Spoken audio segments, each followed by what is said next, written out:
잠언 30장 24절에서 28절의 말씀입니다.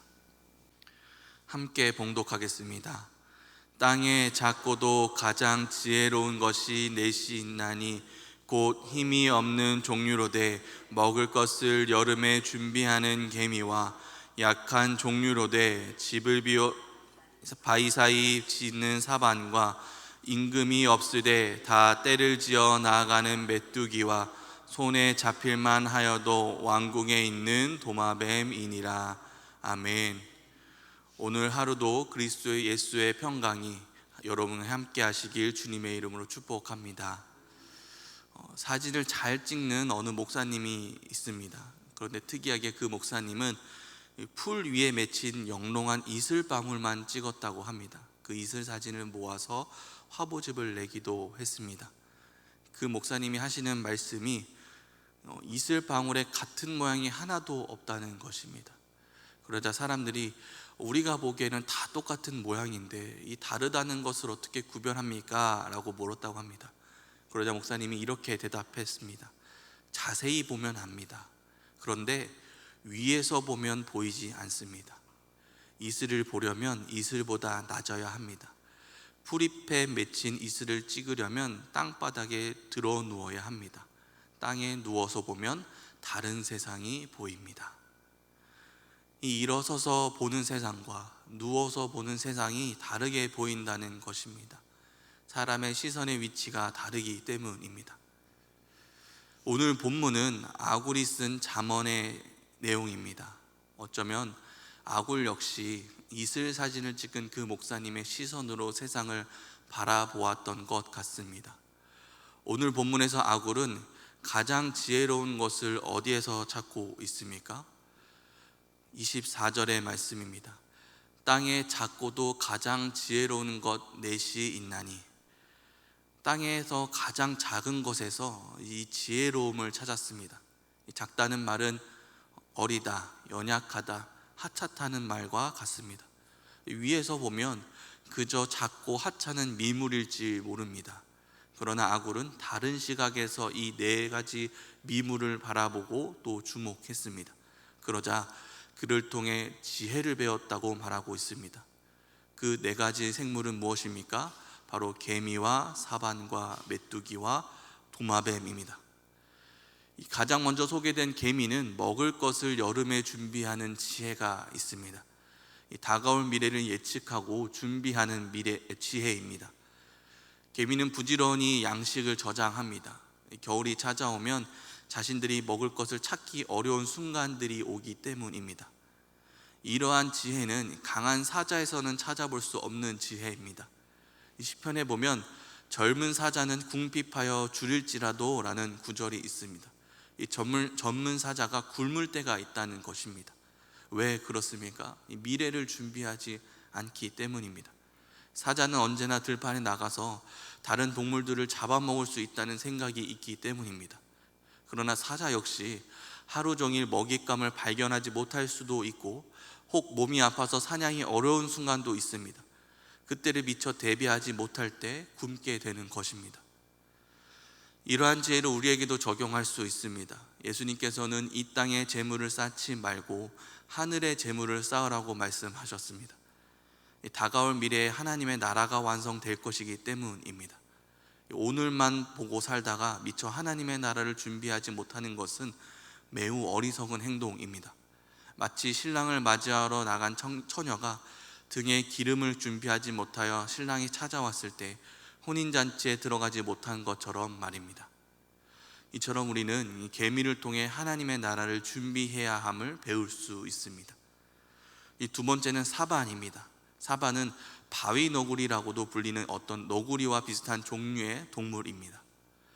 사반이 지혜로운 이유는 바위 틈에 집을 짓기 때문입니다. 사반은 맹수를 만나면 속절없이 먹잇감이 될 수밖에 없습니다. 때문에 자신을 보호해 줄 수 있는 강한 바위를 의지하며 살아가는 지혜를 보여줍니다. 자신이 약하기 때문에 강한 것을 붙드는 것입니다. 어쩌면 우리 인생도 마찬가지입니다. 세상살이가 참 쉽지 않습니다. 살아가면서 수많은 크고 작은 문제들이 계속해서 발생합니다. 건강의 문제, 자녀의 문제, 재정의 문제, 또 마음의 문제 등 이러한 문제들이 우리의 심령 가운데 걱정과 염려로 사로잡힐 때가 얼마나 많습니까? 이때 역시 우리도 변하지 않는 강한 바위를 의지할 필요가 있습니다. 우리에게 있어서 견고한 반석은 무엇입니까? 바로 하나님입니다. 주님께서는 나의 반석이고 피난처이시고 강한 산성이시고 또 요새이십니다. 그 주님을 의지하며 그분의 날개 아래 피하는 지혜가 우리의 삶에서도 필요합니다. 이 세 번째 동물은 메뚜기입니다. 메뚜기는 임금은 없지만 떼를 지어 다닙니다. 가끔 해외 뉴스를 보면 메뚜기로 인해서 곡물과 작물이 심어놓은 그 땅이 황폐해졌다는 소식을 듣습니다. 영상을 보면 메뚜기가 하늘에 가득 메울 정도입니다. 메뚜기가 그렇게 강력한 이유는 혼자가 아니라 떼를 짓기 때문입니다. 수백만 마리인데 지도자는 없습니다. 분열하지 않고 일사분란하게 하나로 뭉쳐서 엄청난 힘을 발휘합니다. 이를 통해 천적으로부터 자신을 지키고 또 먹을 것을 찾아다닙니다. 그리스도인 역시 홀로 살아가는 존재가 아닙니다. 하나님은 아담이 혼자 사는 것이 좋지 않게 여겨서 하와를 만들어 주셨습니다. 인간은 함께 살아갈 때 힘을 얻는 존재입니다. 이 코로나 기간에 집에서 영상으로 예배 드릴 때 신앙이 무너지거나 힘들어하는 성도가 있었습니다. 홀로 예배를 드렸기 때문입니다. 교회는 주님 안에서 다른 지체들과 한 몸을 이룹니다. 그렇게 주님 안에서 서로 사랑하고 붙들어주고 함께 기도하고 손 내밀어주는 공동체가 있을 때 우리의 믿음을 공격하는 세상과 유혹으로부터 우리를 지키고 또 하나님이 주시는 풍성한 은혜를 받아서 누릴 수 있습니다. 이 마지막으로 소개한 지혜의 동물은 도마뱀입니다. 아굴은 왕궁에 있는 도마뱀을 주목했던 것 같습니다. 쉽게 손에 잡힐 수 있지만 그래도 도마뱀이 거주하고자 했던 곳은 왕궁입니다. 이 왕궁은 아무나 가는 곳이 아닙니다. 그러나 도마뱀은 그곳에 갑니다. 설령 잡힐지라도 스스로 꼬리를 자르면서까지 왕궁에 머뭅니다. 왕궁에 머물기 위해서 어쩌면 기꺼이 꼬리를 희생할 각오로 살아가는 것이 아닐까 싶습니다. 우리 역시도 하나님의 나라를 소망하며 살아가야 합니다. 비록 이 땅에서의 삶이 어렵더라도 우리에게 약속된 그 하나님의 나라를 소망해야 합니다. 때로는 영원한 하나님의 나라를 위해서 무언가를 포기해야 될지도 모르겠습니다. 그래도 우리가 거하고 누려야 할 곳은 하나님의 나라임을 깨닫는 지혜가 필요합니다. 이처럼 땅에 있는 네 가지 동물을 통해서 그들의 지혜를 살펴보았습니다. 자세히 살펴보면 작은 생물을 통해서도 지혜를 배울 수 있습니다. 이 땅에서 작은 것인 네 생물이 지혜로울 수 있는 이유가 무엇입니까? 바로 연약했기 때문입니다. 이 네 생물의 공통점은 매우 작다는 것입니다. 그들은 작고 하찮았습니다. 바로 그렇기 때문에 지혜를 발휘할 수밖에 없었습니다. 이 연약함에서 지혜가 탄생한 것입니다. 개미는 매우 작기 때문에 힘이 없었습니다. 열매를 따지 못하고 농사를 짓지도 못합니다. 때문에 지혜를 발휘할 수밖에 없습니다. 그렇지 않으면 굶어 죽기 때문입니다. 그 연약함 때문에 미리 양식을 준비하는 지혜를 얻은 것입니다.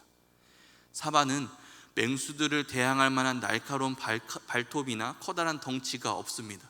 때문에 맹수를 만나면 속절없이 죽을 수밖에 없는 약한 존재입니다. 그래서 자신보다 강한 것을 의지해야 함을 깨달았습니다. 그 결과 바위를 피난처로 삼았던 것입니다. 메뚜기는 혼자서는 힘이 없습니다. 그래서 다른 메뚜기와 협력하여 자신을 지키고 먹이를 찾아 나서야 함을 알았습니다. 비록 작고 연약하고 또 다른 누군가가 볼 때는 하찮을지 모르지만 그들은 나름 평안하고 안전한 삶을 영위하고 있습니다. 자신의 연약함을 인정하고 이를 통해 지혜를 발휘했기 때문입니다. 우리는 배움의 대상을 강한 것에서만 찾을 때가 있습니다. 그들의 강점을 보고 그 강점을 배우고자 합니다. 그들이 잘하는 것을 배워서 나의 것으로 삼으려고 합니다. 물론 그 역시 배움입니다. 그러나 작고 연약한 것에서도 배울 수 있습니다. 아굴은 땅에 있는 작은 생물에 주목했습니다. 거기서도 배울 것이 있었습니다. 이 모든 피조물은 하나님께서 창조하셨지요. 이 모든 것을 만드시고 하나님께서 보시기에 좋았다고 말씀하셨습니다. 그렇다면 이 작은 것에서도 하나님의 손길이 담겨 있는 것이고 거기서도 배울 수 있다는 것입니다. 우리는 하나님의 시선으로 작은 것이라도 잘 살펴보아야 합니다. 그 작은 생물이 지혜를 얻을 수 있었던 것은 본인의 연약함 때문이었습니다. 이 연약함이 배움으로 나아가는 기본 자세입니다. 이 배우고자 하는 마음은 스스로 연약함을 느끼거나 또는 겸손할 때 배우고자 합니다. 겸손한 마음이 있으면 우리는 어디서든지 배울 수 있습니다. 이슬 사진을 찍은 목사님의 말처럼 위에서 세상을 바라보는 것이 아니라 낮은 자세로 바라볼 때 우리는 지혜를 얻는 것입니다. 그 마음으로 바라보는 것이 바로 창의성입니다. 오늘 말씀을 마음에 새기고 모든 상황에서 배우기 위하여 우리가 실천할 것은 무엇입니까? 겸손하는 것입니다. 낮아지는 것입니다. 아무리 오래 산다 한들 우리가 삶에 대해서 얼마나 알 수 있겠습니까? 이 세상 만물에 대해서 우리가 다 깨달아 알 수 있을까? 그렇지 못합니다. 우리는 하나님 앞에서 주름 잡지 못합니다. 때문에 아굴은 자신이 쓴 잠언의 그 마지막 부분에 이렇게 말하고 있습니다. 잠언 30장 32절의 말씀입니다. 만일 내가 미련하여 스스로 높은 채 하였거나 혹 악한 일을 도모하였거든 내 손으로 입을 막으라. 살다 보면 스스로 높은 채 하고 싶을 때가 생깁니다. 자신을 드러내고 싶을 때가 있습니다. 또는 나보다 연약한 누군가를 쉽게 판단하거나 단죄할 때도 있습니다. 정작 우리 역시 연약한 존재이면서도 말입니다. 스스로 높아져 있기 때문에 그렇습니다. 높아져 있으면 그 어디에서도 배우고자 하지 않습니다. 심지어는 하나님 앞에서도 목이 굳은 자로 살아갈지도 모릅니다. 스스로 높아져 있기 때문입니다. 그래서 아굴은 스스로 높은 채 하였다면 내 손으로 입을 막으라고 경고하고 있습니다. 사랑하는 성도 여러분, 아굴은 아주 작은 것에서도 지혜를 얻었습니다. 스스로 높아져 있던 것이 아니라 낮은 마음으로 작은 것 하나에 주목했기 때문입니다. 이 낮은 겸손한 마음을 가지시기 바랍니다. 나의 연약함을 알고 지혜를 간구하시기 바랍니다. 그때 세상에서 가장 지혜로운 주님께서 여러분에게 지혜를 주실 것입니다. 야고보서 1장 5절의 말씀입니다. 너희 중에 누구든지 지혜가 부족하거든 모든 사람에게 후히 주시고 꾸짖지 아니하시는 하나님께 구하라. 그리하면 주시리라. 아멘. 이 지혜를 주시는 하나님을 붙드시면서 모든 상황 속에서 배우시는 저와 여러분 되길 주님의 이름으로 축복합니다. 기도하시겠습니다. 살아계신 하나님, 하나님께서 만드신 창조 세계를 통하여 지혜를 배웁니다. 또한 말씀을 통해서 지혜를 배웁니다. 그러나 이 겸손하지 않으면, 배우려는 마음이 없으면 우리는 어리석어집니다. 스스로 높은 마음을 갖지 않게 하여 주시고 지혜를 구하는 마음을 주시길 원합니다. 그리하여 언제 어디서나 무엇을 통해서도 지혜를 배우는 사람들 되게 하여 주시옵소서. 하나님, 오늘까지 여름 성경 학교가 이어집니다. 아이들이 무엇보다 하나님의 말씀을 배우게 하여 주시옵소서. 하나님의 지혜를 깨닫게 하여 주시옵소서. 작은 것도 소중히 여기는 마음을 허락하여 주시옵소서. 감사드리며 예수님의 이름으로 기도드립니다. 아멘. 우리 함께 기도하실 때 작은 것에서도 배우게 하여 주시옵소서. 우리 교회가 스스로 높아지지 않게 하여 주시옵소서. 세상이 창조 세계를 통해서 하나님을 알게 하여 주시옵소서. 또한 오늘까지 이어지는 여름 성경학교를 위해서도 함께 중보하며 기도해 주시기 바랍니다. 우리 함께 주어진 기도 제목을 가지고 주여 한번 부르짖고 기도하며 나가겠습니다.